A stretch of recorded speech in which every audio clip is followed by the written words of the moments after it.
much. You're doing great, Mike. Representatives Barry Moore, all great friends, Robert Adderholt, Gary Palmer, and Dale Strong. Thank you all very much, fellas. Appreciate it.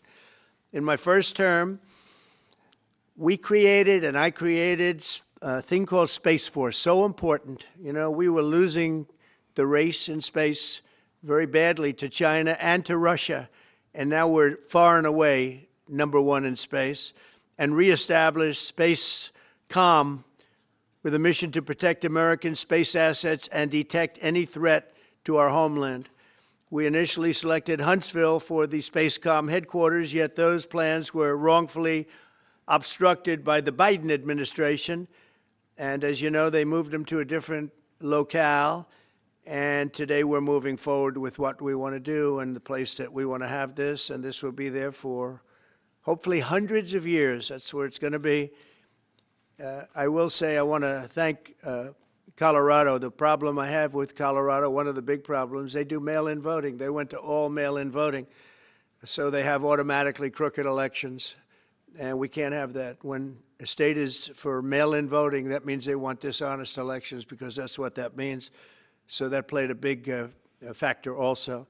In Huntsville, SpaceCom will play a key role in building the Golden Dome, as you know. That's going to be a big thing. Everybody wants to be a participant in it. Missile Defense Shield, we're going to be having a Golden Dome that the likes of which nobody's ever seen before. The finest, the best. And by the way, Canada called. They want to be a part of it, and that'll be great. But Canada wants very much to be included in that, and we're going to work something out with them, I hope. It will also ensure that our technological capabilities, of which we're way ahead of anybody else, there's nobody close, remain unmatched long into the future. So I'd like to ask Secretary Hegseth to say a few words. He was very much a part of it. And really, everybody behind me was. Every one of these people would call me and lobby me. I said, Katie, I don't want to talk to you anymore. I know what you want. She said, that's right, sir. That's what I want. And they got their way. So I just want to congratulate. These are really special people. They're politicians in many ways, but they're great patriots, I think even more so than politicians. So they fought very hard to get it, and it's an honor to give it to Huntsville. Pete, say a few words, please. Thank you, Mr. President. As usual, right place, right time, for the right reason. In your first administration, you established the Space Force at a time when we knew we had to be looking to that domain of space. You also reestablished SpaceCom to ensure that priority was put in place, and you, through the Air Force, independently identified that Huntsville, Alabama was the right place to put it. For other reasons, in the next administration, under Biden, they decided to move it somewhere else. Well, during that time, the DOD Inspector General, the Government Affairs Office, they did their own assessments, and where did they say SpaceCom should go? Huntsville, Alabama. So what you're doing today, Mr. President, is restoring it to precisely where it should be based on what the Space Force, the Air Force, your leadership believes will give us strategic advantage in the future. That is Huntsville, Alabama. We are way ahead in space, but this will ensure we stay leaps and bounds ahead, because that's the most important domain. Whoever controls the skies will control the future of warfare. And Mr. President, today you're ensuring that happens. Thank you. Thank you very much. Katie, would you like to say something? Mr. President, we are grateful for your leadership on this and restoring Space Command to its rightful home in Huntsville, Alabama. This delegation has worked together, both chambers, both parties, to make sure that Huntsville was the place that Space Command called home. As was mentioned, obviously the Biden administration chose to make this political. What we want to do is put the safety and security of Americans first. We want to make sure that our warfighter is put first, and we want to make sure that America continues to lead. And today, Mr. President, you've allowed that to happen. Thank you. Thank you very much. Tommy, please. Yeah, thank you. Thank you, Mr. President. This is a great day for our country, not just for our state of Alabama. We need help in our military. We need to catch up. And as Secretary Hegseth said, we're not behind in space, but we know where we're at, and we need to expound on that. Now, this move will save the taxpayers $480 million. It's not going to cost more. It's going to cut $480 million. We have the plans intact, It'll be behind a secure wall in Huntsville, Alabama, at Redstone Arsenal. We have 40,000 people there. We have the FBI there. We have missile defense there. We have NASA, Blue Origin, and SpaceX. It is the perfect place for Space Command. I would tell you today, and I've spoke with the President for the last 3 or 4 years about this. If I thought it needed to go somewhere else because I understand the security of our country, I'd be for that. But the best place for Space Command is Huntsville, Alabama, because what we have and what it means to this country is going to be so important. So thank you, Mr. President, for this, and we look forward to building a huge Space Command and having the Donald J. Trump Space Command Center in Huntsville, Alabama. Hear, hear. Hear, hear.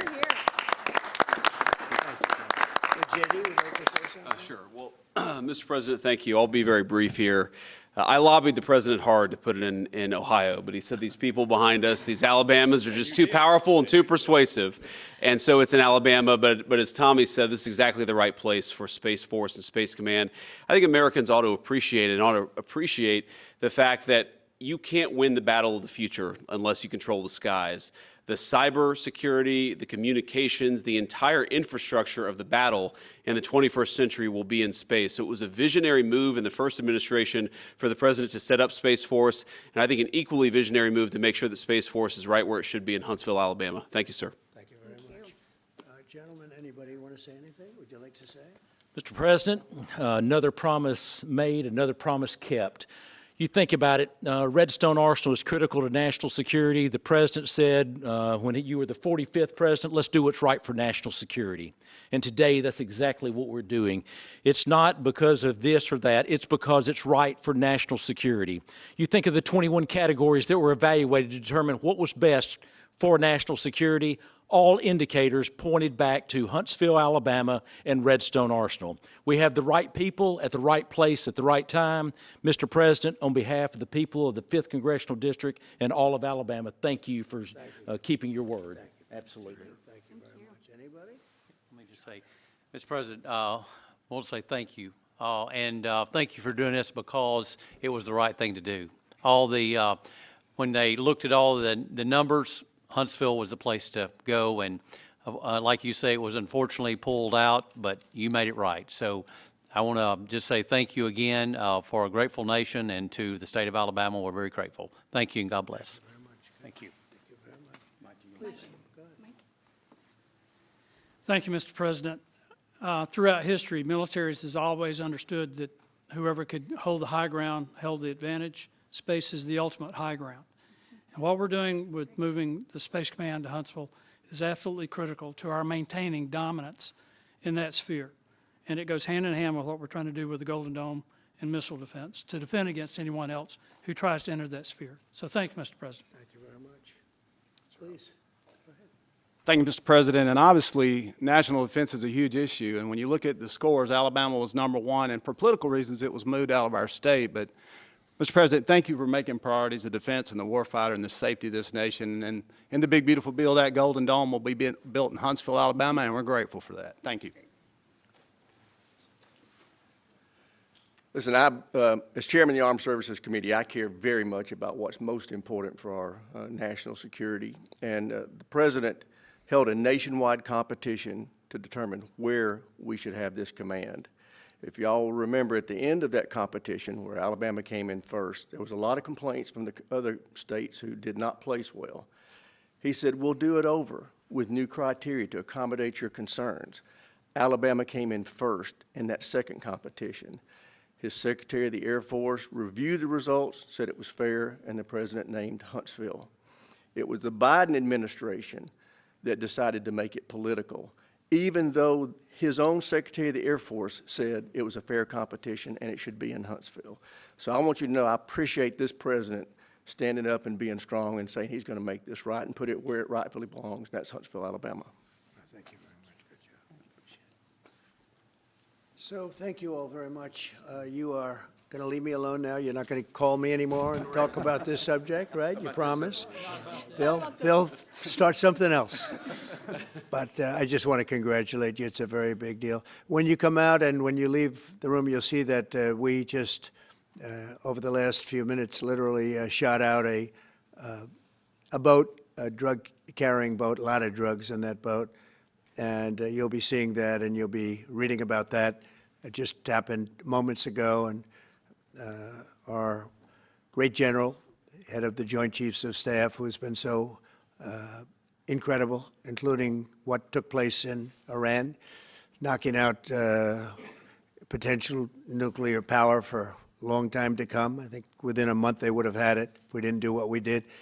But he gave us a little bit of a briefing, and you'll see. And there's more where that came from. We have a lot of drugs pouring into our country, coming in for a long time.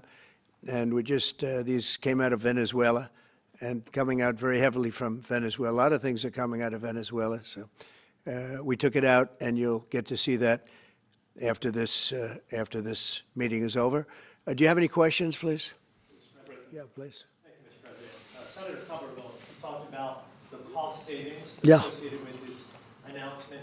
Can you talk about the strategic benefits by having Space Force Command headquartered in Huntsville? Well, it just works because we have so much else there.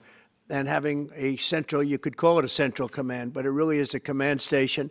Also, even locationally, where it is, and when you think about flying distances, if you can save a half an hour as fast as some of these planes go and things go, and even the rockets go, if you can save by having the best location. So we went out, as you know, to experts, and we had 4 different groups of experts. They all said this was the best location.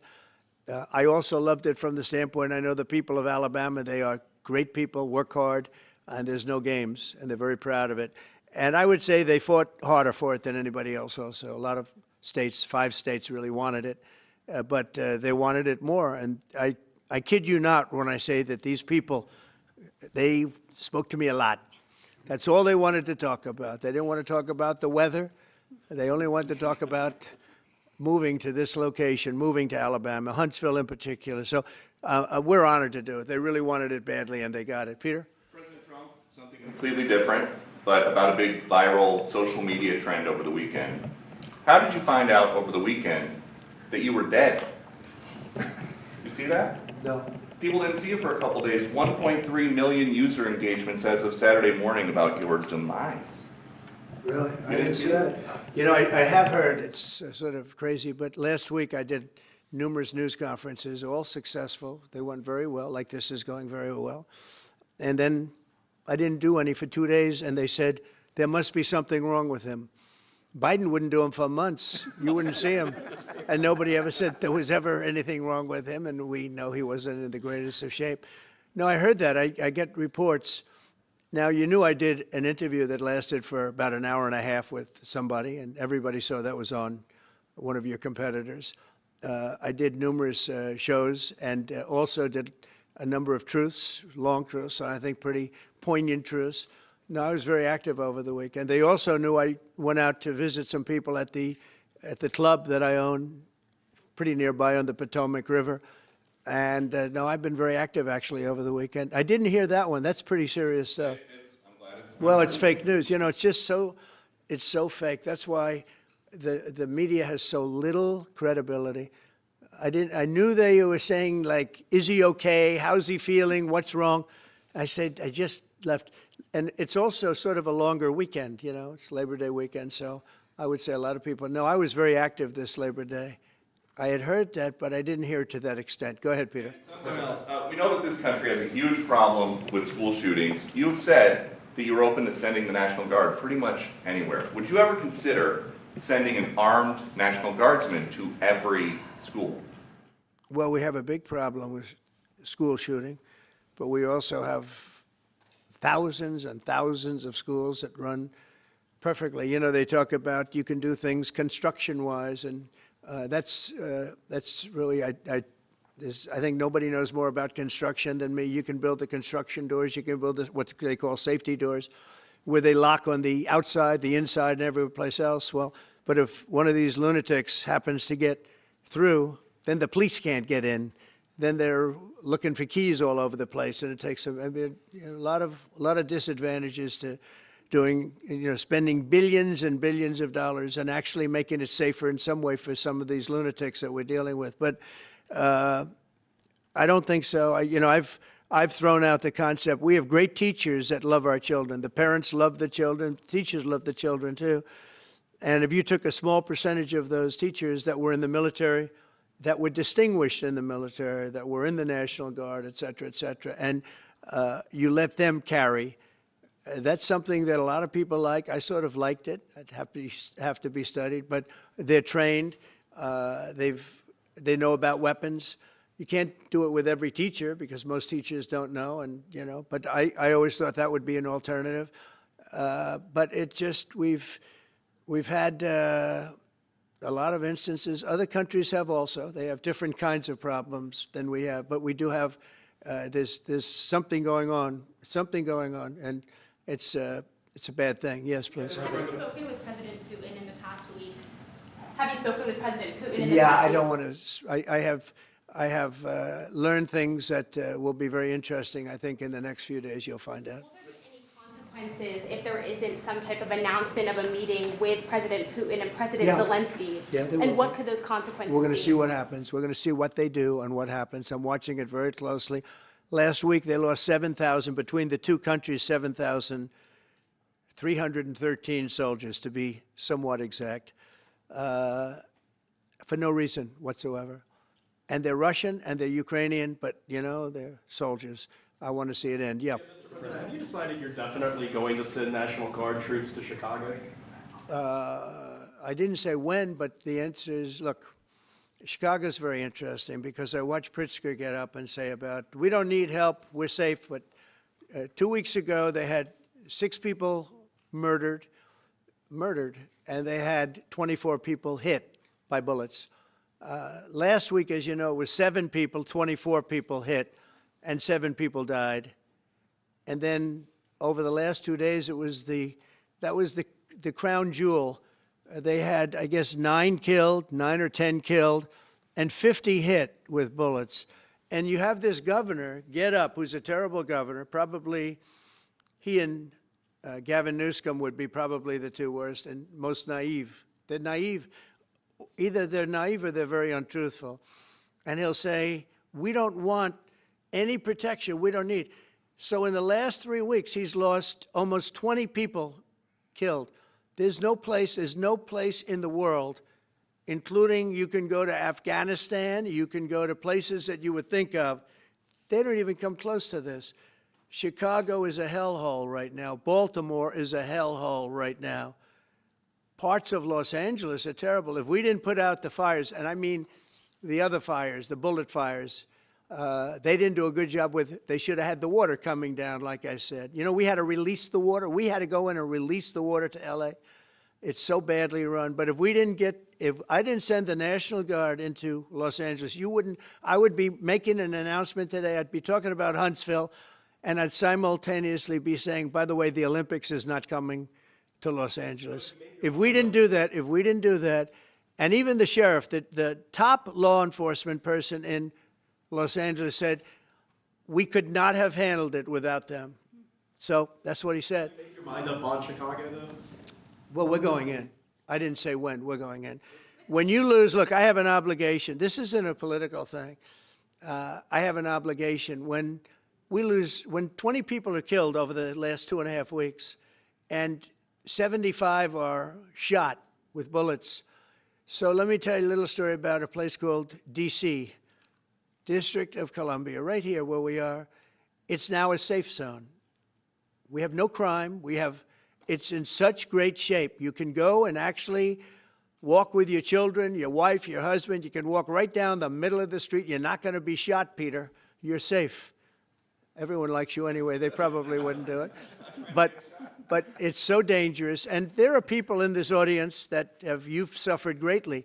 There are people in this audience that have been mugged and hurt badly, and they don't want to talk about it. Maybe you were very brave in talking about it. You made quite an impression on a lot of people. I appreciate it. But there were other people in this room that have been hurt very badly just walking down the street in D.C. Washington, D.C. is a safe zone right now. It's a safe city. The restaurants are open. They're booming. You can't get a restaurant. New restaurants are announcing that they're going to be open. This took place in 12 days. Now, it's 15 days, but 3 days ago, it became what's known as a safe zone, as a safe city. And this city was really bad, really, really bad. We took 1,600 people out, hardcore criminals that will not be coming back anytime soon. And we're very proud of it. You know, to have our nation's capital lose every week, you know, it was like years, many years, where every single week somebody was killed for many, many, many consecutive weeks. This went on for years. And then we had, last week it was announced that nobody was killed last week. And I made that announcement in front of a very distinguished leader of a country. And I'm saying proudly, ladies and gentlemen, nobody was killed in Washington, D.C. this week. He looked at me like, what's that all about? I said, yeah, we have a little bit of a crime problem, and we don't have a crime problem in Washington anymore. And the mayor has been very helpful, and the police commission has been very helpful, and it's been a great team. And I would love to have Governor Pritzker call me. I'd gain respect for him and say, we do have a problem, and we'd love you to send in the troops, because you know what? The people, they have to be protected. I saw today on one of your networks, not a friendly network, except really the opposite, I would say, very unfriendly network. And they interviewed about 12 people on this morning. Most of them were African American, they were black. And they were saying, please, please, please let the president send in. These were people from Chicago. Please, we need help. We need help. We can't walk outside. We're petrified. If the governor of Illinois would call me up, I would love to do it. Now, we're going to do it anyway. We have the right to do it because I have an obligation to protect this country. And that includes Baltimore. I saw where Governor Moore was asking me to take a walk down the street of Baltimore. Well, Baltimore is a very unsafe place. It's rated number 4 in the city, one of the most unsafe places anywhere in the world. But, you know, we took care. This was a beautiful thing that happened in Washington because we showed that it could be done. And this wasn't just sending big, strong guys, and they are big and they are strong. You know, we had a great decision from the Supreme Court that had to do with sort of talent. It had to do with you are put down based on merit. You can hire based on merit. So merit for a soldier or for a policeman is strong, physically fit, something, you know, having a certain ability, not a person that is woke and got the job through woke, but wasn't strong enough to lift a gun out of the holster, et cetera, et cetera. No, I looked at the police. As you know, last week I went over, we had a meeting with, there had to be 300 people, and they were all very impressive looking. And when the bad guys see them, they're not going to do a thing. And so I'm very proud of Washington. It serves as a template, and we're going to do it elsewhere. But Chicago is certainly going to be high. I would love to have him call. I would love the governor of Illinois. I'd be honored to take his call. All he has to do is say, sir, we need help. It's out of control. And everyone knows it is. He's not kidding anyone. I would love to have, I would say, Governor Moore call, because I watched him over the weekend trying to explain that Baltimore, what they need is housing. No, they don't need housing. They need to get rid of the criminals. These are hardcore criminals. You know, we took many people off the streets of Washington, D.C. They're hardcore. They're not going to be good. In 10 years, in 20 years, in 2 years, they're going to be criminals. They were born to be criminals, frankly. They were born to be criminals, and they're tough and mean, and they'll cut your throat, and they won't even think about it the next day. They won't even remember that they did it. And we're not going to have those people. Washington, D.C. is now a safe zone. It's a safe place, and you can walk, Katie, you can walk right down the street with, by the way, one of the biggest human beings I've ever seen, which is her husband. He was a football player for like 11 years in the NFL. He's a big person. But big doesn't mean anything when they have guns and when they have knives and everything else that they have, right?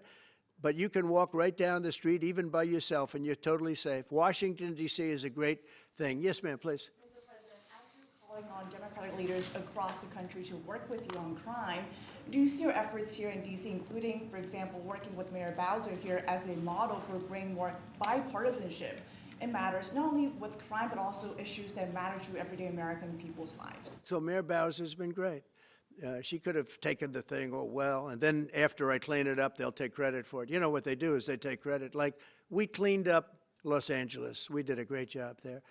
And it was overwhelming what was going on. And again, the police chief made a statement that we could not have done, there's no way they could handle it. You saw what was happening out there. It was going to be a disaster. We stopped it cold. If we didn't do that, would have been a very sad day. And, you know, remember, we have the Olympics, we have the World Cup, we have all these things coming, and we have 250, all of these things coming. But I watched Newsom get up and say, he's doing a great, he's not, we're the ones that did it, and that's okay, whatever it takes, but the main thing is but he got up and said, we did it. Well, he didn't want us there, and he's going to need us again because it's starting to form again. I see it. It's starting to form again. You know, we have to maintain. It's like maintenance on an airplane. You can buy it, but you have to maintain it. And if you don't maintain it, a good plane becomes very unsafe very quickly. So it's an honor to do it. A lot of presidents wouldn't do what I'm doing. I don't need this heat. But when I watched television last night and I'm watching the news and I see that 9 people were killed in Chicago and 54 were badly wounded with bullets, I say, that's not this country. We have to do something. And I do say this, I say this very much. I'm not speaking to anybody but them right now. I would love to receive calls from governors and mayors saying they need help. We'll help them. We have a lot of people. We have a great force. We have a great military force. You know, Pete will tell you that when I was running for office, and this was a big headline, I think, you know, probably got me a couple of votes, but you couldn't sign people in the military. Nobody wanted to join the military, the Army, Air Force, the Navy, Marines, Space Force, Coast Guard. We never forget Coast Guard because they've done such a great job. Never. But nobody wanted to join any of them. We were way below what we wanted. Every single one. The closest was the Marines, whatever that is. You'll explain that to me. But the closest was the Marines. But every service was way down, way down. And then I got elected, and our country is the hottest country anywhere in the world right now. Everybody's talking about the USA. They're talking about the job that we're doing. Everybody. We have the best economy. We have a very, very important decision being made by the Supreme Court because our country is the richest, the strongest, the most powerful. But if for some reason some liberal court, I'm talking about the court that just ruled, where even an Obama judge voted in favor of us, which I gave him a compliment yesterday, as you know. I said that took great courage. But it's a liberal court, and it's going up to the Supreme Court, who I think have been incredible people. I think they've made very wise decisions. But the tariff question, because without the tariffs, this country is in serious, serious trouble. We've taken in almost $17 trillion of investment is coming in. Most of it is coming because of tariffs. And if for some reason somebody wanted to be politically correct, I actually think it's unpolitically correct. I think politically correct is to approve it because there's nothing so popular as what's happened to our country. Our country is doing so well. But we had a liberal court gave us a very shocking ruling, and that ruling is basically saying that the trillions of dollars that are pouring into our country, putting us in a position like no country is anywhere in the world, that they'd like to see us that taken away. By the way, a lot of the people behind that lawsuit, that particular, are from foreign countries. I might add. There's a video that is circulating online now of the White House where a window is open to the residents upstairs and somebody is throwing a big bag out the window. Have you seen this? No, that's probably AI generated. So Actually, you can't open the windows. You know why? They're all heavily armored and bulletproof. So that's a fake video? Well, it's got to be because I know every window up there. The last place I'd be doing it is that because there's cameras all over the place, right, including yours. No, but every window, I've never seen a window that's, in fact, my wife was complaining about it the other day. She said, love to have a little fresh air come in, but you can't. They're bulletproof. And number one, they're sealed, and number two, each window weighs about 600 pounds. You have to be pretty strong to open them up. No, that has to be, where was the window? Let me see.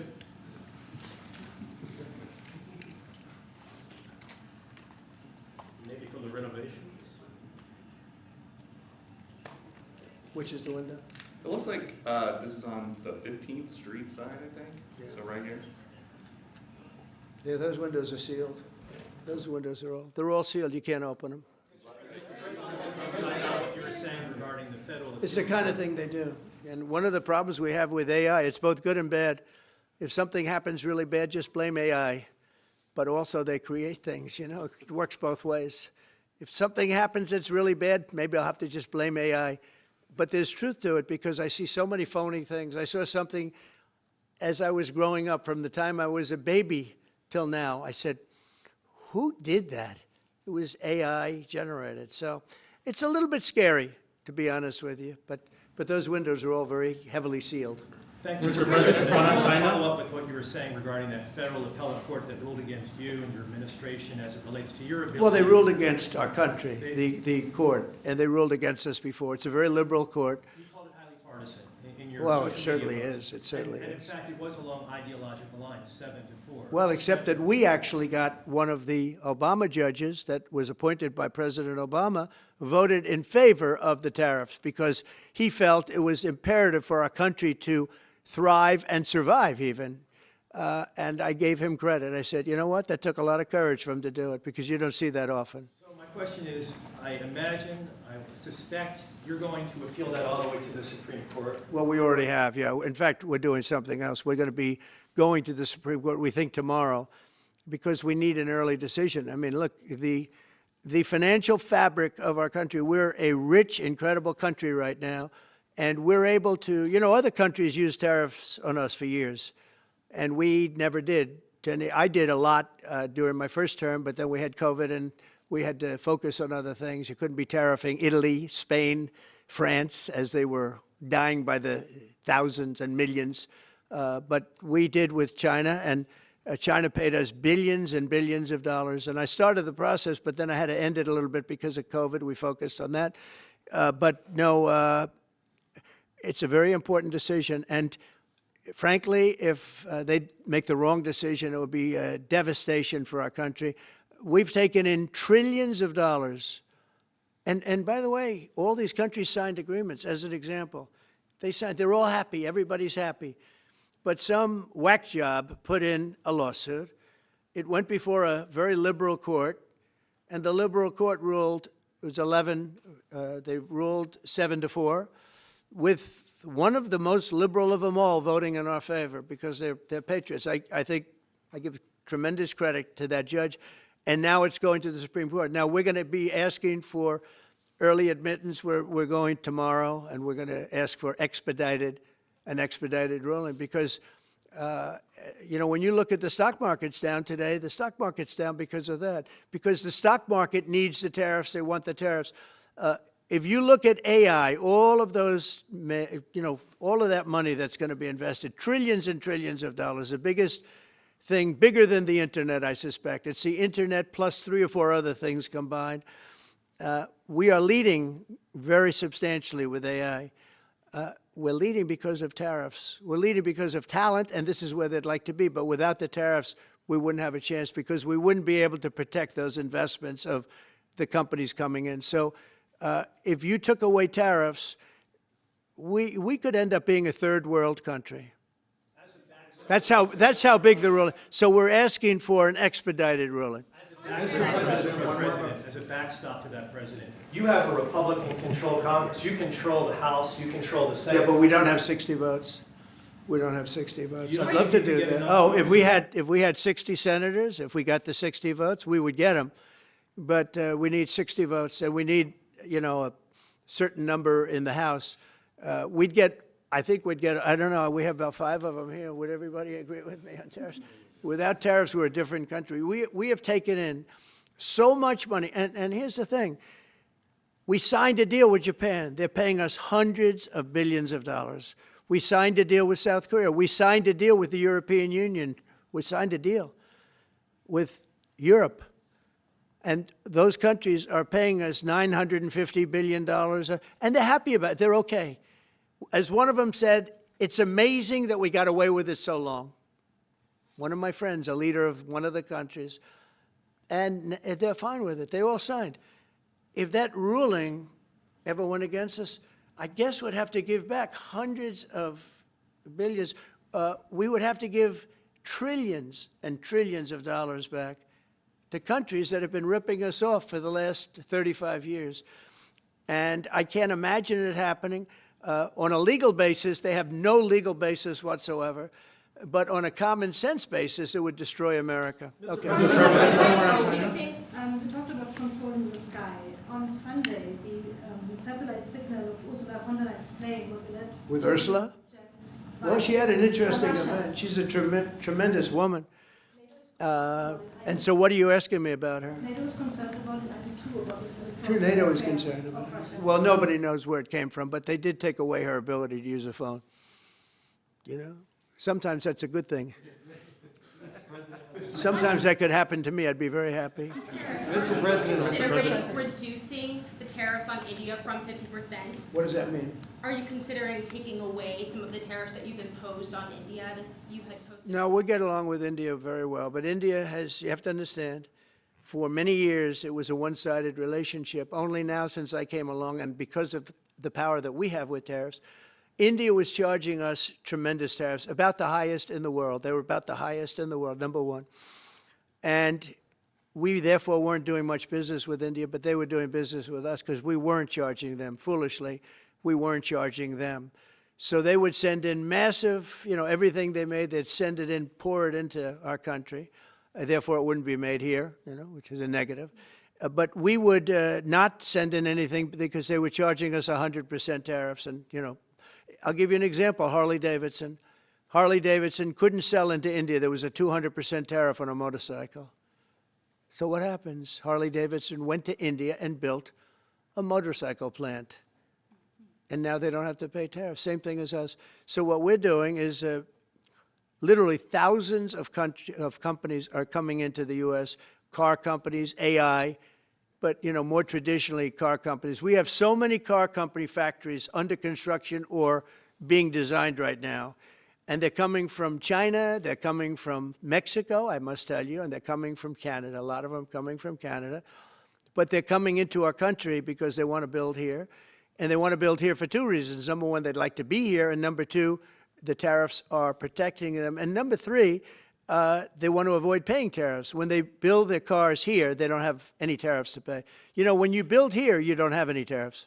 Mr. President, Go ahead, in light of the Minnesota shooting last week, the Department of Homeland Security is now awarding more than $100 million to hundreds of faith organizations across the country to help them ramp up security. What's your vision for further protecting religious liberty across the country amid incidents of threats and So violence? religious liberty is so important, and we're talking about every religion now, and we're doing things on that nobody else has ever done, and we're going to be having a big announcement in about 2 weeks on that question. Yeah, please. On Space Command, sir, are you concerned that people may not be willing to relocate from Colorado to Alabama? No, I'm not worried. We'll get somebody else.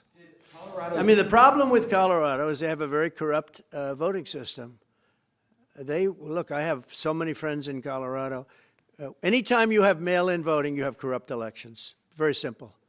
It's very simple. Even Jimmy Carter said it with his commission. They set up a commission with him and Scoop Jackson and some people, highly regarded people. And they said the finding was, if you have mail-in voting, you will have corrupt elections. Well, your radical left governor decided that he was going to have all mail-in voting in Colorado. Once you have all mail-in voting, and for whatever reason, the Democrats cheat. And they cheat like, they're not stupid. That's the only thing. They're no good on policy. They're no good on management. They're no good at government. But they're great at cheating. And they stick together, too. I give them credit for sticking together.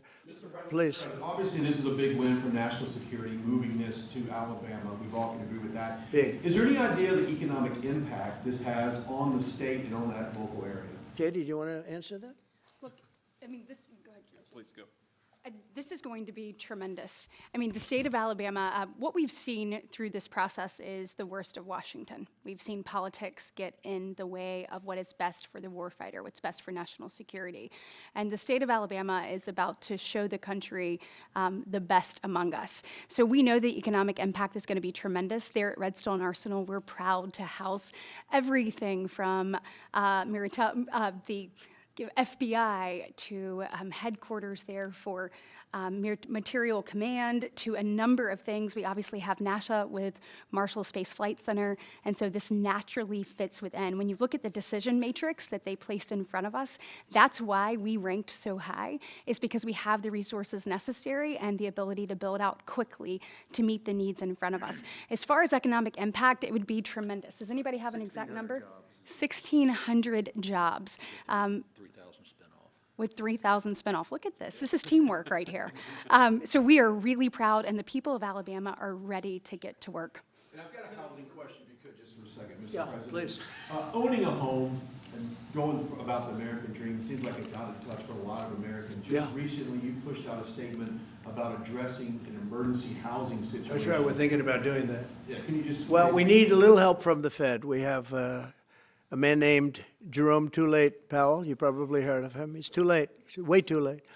And the economy is so strong that it's pushing through that. Normally, it would have been much tougher, but we're doing so well that we're pushing through it. But it makes it very hard for people to get mortgages because too late is too late. Very simple. He's too late. And probably political, whatever. He wasn't too late before the election. Before the election, he was cutting rates, right? Because he was hoping that, I guess, Biden would get in or that Kamala would. He was a big Biden guy. Explain that one. And then he was a Kamala person. But he was hoping, I guess, she'd win, I guess. I don't know. It didn't work out too well. But, yeah, we need a very serious cut. You know, I think that if you look back many decades ago, the United States was always the lowest, even if they were doing badly. The United States was, because without the United States, everything in the world would die. It's true. It's so powerful. It's so big. And I made it really big in the first 4 years. Then it started to degenerate with what this Biden administration did. But we built it up to a level that I never thought we could be at this quickly. We're the hottest, we're the best financially. The money coming in is so big because of tariffs and other things, but because of tariffs. Tariff gets us even those other things. Plus, it gets us great negotiating. I settled 7 wars, and numerous of those wars were because of trade, and numerous of the trade deals that I made were because of tariffs. It gives you a great negotiating ability. If that ability were taken away from us by a liberal court acting on essentially foreign nations, asking to get help from the United States government, when they've been doing this to us for 40 years, that's why we have $38 trillion in debt. We won't have it for long if they let us, if they allow us to do what everybody knows we should be able to do. Yeah, please. Mr. President, another Biden-era action that you're now reversing is that you signed a deal last week to make federal buildings adopt and embrace classical architecture styles again. Can you talk to us about why you do that, and also what's your vision? Well, we want to see beautiful buildings. Now, you know, it's in the eye of the beholder. I've seen architectural reviews over the years. I'm an expert at it. I've gotten a lot of great reviews. But I've seen buildings that I didn't think were very good get great reviews, and I've seen great buildings get bad reviews. So, but it's just a standard. We want to have a good standard. We're building something here, you know, for 150 years they wanted a ballroom at the White House. We're doing something at the highest level, using great architects and all. And, you know, it's very exciting. But we have a lot of interesting things happening architecturally in D.C. And D.C. is like a different place. And, you know, even the contractor said, sir, we walked down today, we feel like much safer. It's like a different place. Washington, D.C. is great. Now, we're going to also beautify it. We're going to put a topping on the roads. We're not going to rip them apart and take 4 years to build a road that was exactly the same by the time you build it. But we're going to put toppings. We're going to put new medians in. We're going to get the graffiti off. We're going to put tiles up in the tunnels where the tiles are missing. We'll do the whole tunnel instead of, you know, a little area where you see new tiles, old tiles that never look too good. But they could use it. You know, they've been up for 50 years. They've served their duty. But we're going to make this within about a 20-mile radius from the White House. we're going to have this place spick and span. It's going to be crime-free, and it's going to be spick and span. It's going to be, you'll be proud of Washington again. Go ahead, please. Sir, China's having a massive military parade that President Putin and Kim Jong-un will be attending. Do you interpret that as a challenge to this? And are you concerned at all about those countries trying to be some sort of counterweight? Not at all. China needs us, and I have a very good relationship with President Xi, as you know, but China needs us much more than we need them. No, I don't see that at all, no. And I had actually a very good meeting with President Putin a couple of weeks ago. We'll see if anything comes out of it. If it doesn't, we'll take a different stance. Everyone March today in California ruled that your deployment of National Guard troops to Los Angeles was illegal. Do you have any response? Well, it was a radical left judge, but very importantly, what did you not tell me in that question or statement that you made? Pretty much of a statement, I think. Well, I was asking for your response. No, you didn't say what the judge said, though. The judge said, but you can leave the 300 people that you already have in place. They can continue to be in place. That's all we need. But why didn't you put that as part of your statement? Because the same judge ruled exactly as you said, except the judge said that you could leave the 300 people that you already have in place. They can stay, they can remain, they can do what they have to do. Thank you very much, everybody. We appreciate it. Thank you. Thank you. Thank you very much. Thank you, guys. Thanks, press. Thank you. Thank you. Let's head out. Let's go, guys. Thank you. Thank you, press. Thanks, guys. Let's go. Let's go. Keep going. Thanks, guys. Thank you, press.